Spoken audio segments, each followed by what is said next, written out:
He thought a two-line email sent at 4 o'clock on a Friday afternoon could strip away 2 decades of my life without any consequence.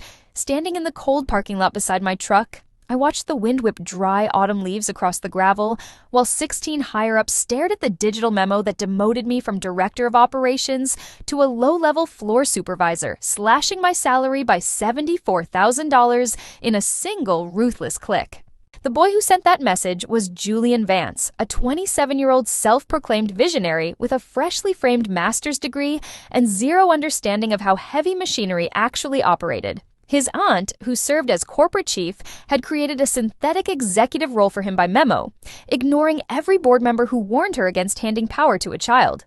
Julian called my 19 years of hard labor legacy habits, utterly unaware that the woman he just tried to humiliate privately controlled 51% of the entire company. When I started at Sterling Equipment back in my mid-30s, I had no family connections, no luxury safety net, and no executive sponsor to clear a path for me. I spent my first months on the factory floor tightening hydraulic fittings until my hands smelled of industrial fluid, eventually climbing through sheer grit to plant supervisor, general manager, and finally executive director. Every rung on that ladder had my sweat on it, yet Julian treated my lifetime of operational knowledge like an old chair that could be quietly shoved into a storage closet. What Julian never bothered to learn was that my career was built under the guidance of Arthur Vance, the late co-founder who actually built the enterprise from the ground up. Arthur used to walk the assembly floor every single Thursday, stopping to observe employees with quiet, razor-sharp attention. During my second year, after he watched me redesign a hydraulic assembly process to eliminate costly machine failures, he handed me an engraved silver pen and uttered a single phrase that reshaped the entire trajectory of my life. Paper without ownership is just paper. Those words became a silent directive that defined every decision I made for the next 19 years. From that quarter onward, while my coworkers used their annual performance bonuses to purchase new pickup trucks or book tropical vacations, I directed every single dollar into the employee stock purchase program. I never judged anyone for taking the immediate cash, but I was determined to ensure my labor left a permanent mark on the company's stock ledger rather than just a bi-weekly paycheck. As the years rolled on, my strategy expanded far beyond the standard employee stock option limits. Whenever long-serving executives retired and wanted to liquidate their substantial equity blocks without causing public waves, I quietly bought them out through a legal representative at full market value. First came the retired procurement chief, then the quality assurance director, followed by the outgoing chief financial officer, and finally a veteran plant manager who wanted a clean break from corporate politics. Every legal transaction was meticulously documented, properly funded, and officially filed with federal regulators under the Vance Holdings Trust, an independent legal entity created for me by my trusted securities attorney, Harrison Bennett. Harrison had been my close friend since our university days at Purdue, and he was the kind of lawyer who built impenetrable legal fortresses out of quiet paperwork. Over 17 continuous years, our position steadily climbed from 5% to 25%, and eventually crossed the majority threshold. The legal filings sat completely open in federal databases where any competent corporate executive could have easily checked them. But corporate royalty rarely looks down at public records. People who inherit influence usually assume power belongs to them by right, while those of us who build the actual infrastructure are treated like background noise. I never lied about my growing stake, nor did I hide behind shell games. I simply chose not to announce myself to arrogant leaders who never bothered to do basic due diligence. Harrison had also discovered a forgotten clause deep within Article 7 of our founding corporate charter, designed specifically to protect controlling shareholders against unauthorized internal maneuvers. The clause stated that if a controlling owner's title, authority, or base compensation was altered unilaterally by an unratified officer without written consent, it automatically triggered an immediate emergency board session and froze all major corporate transactions. Sitting in my kitchen that Friday evening, I knew Julian had unknowingly stepped right into a legal landmine. My decision to stay quiet that afternoon was not born out of shock, nor was it a sign of surrender.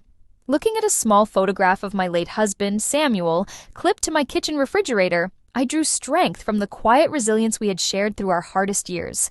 Samuel had been a dedicated physical therapist who remembered every patient's name, and losing him 5 years earlier had taught me that real power does not waste time shouting when facts can settle the score once and for all. While Julian was busy posting on social media about how he was clearing out old legacy habits to make way for modern leadership, Harrison was quietly submitting our emergency legal notice. The filing instantly halted a massive private equity deal that Julian's aunt had been trying to close before the end of the quarter.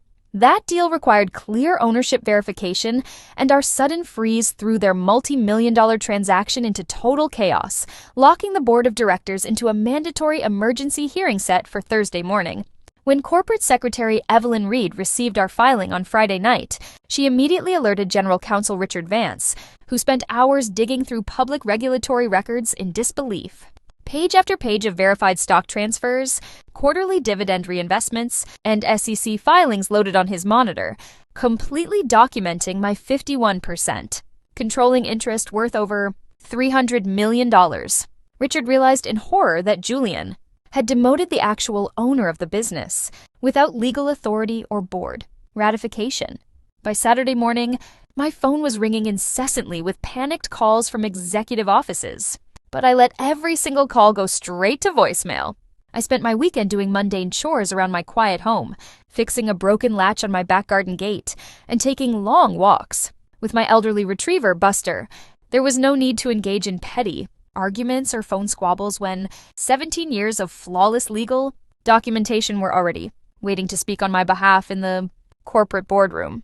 On Thursday morning, I put on a sharp charcoal suit that Samuel had helped me pick out years ago, tucked Arthur's engraved silver pen into my jacket pocket, and drove to corporate headquarters. When I walked through the glass doors of the top-floor boardroom, Harrison was already sitting beside an unopened leather briefcase. The board members took their seats in nervous silence, while Julian walked in holding his laptop, still operating under the delusional belief that he was attending a simple administrative review. Richard opened the session with a flat, solemn tone, reading directly from the legal filings and confirming that the Vance Holdings Trust held absolute majority ownership of the enterprise. He clearly explained that Julian's title of Chief Transformation Officer had never been formally ratified by a board vote, making his attempt to restructure my role completely invalid from a legal standpoint. The room went completely motionless as the full weight of the situation finally settled over the executive table. When the board called for an immediate vote, all 8 directors voted unanimously to reverse my demotion, terminate Julian from the company effective immediately, and appoint me as the new chief executive officer. Julian sat frozen in total disbelief, asking why I had not simply spoken up or defended myself when he sent the initial email. I looked at him calmly and replied that I owed him no immediate reaction. I only owed myself a lawful, permanent resolution. Julian was quietly escorted from the building by security, leaving his company laptop behind, while his aunt submitted her formal resignation from the board less than 2 weeks later. In the months that followed, our operational lines were stabilized, factory morale was restored, and the core values that built the business were put back where they belonged. Standing on the factory floor in Bay 1 among the workers who keep the machines running every day, I proved that real leadership is not built on loud titles, but on the quiet strength of owning what you build.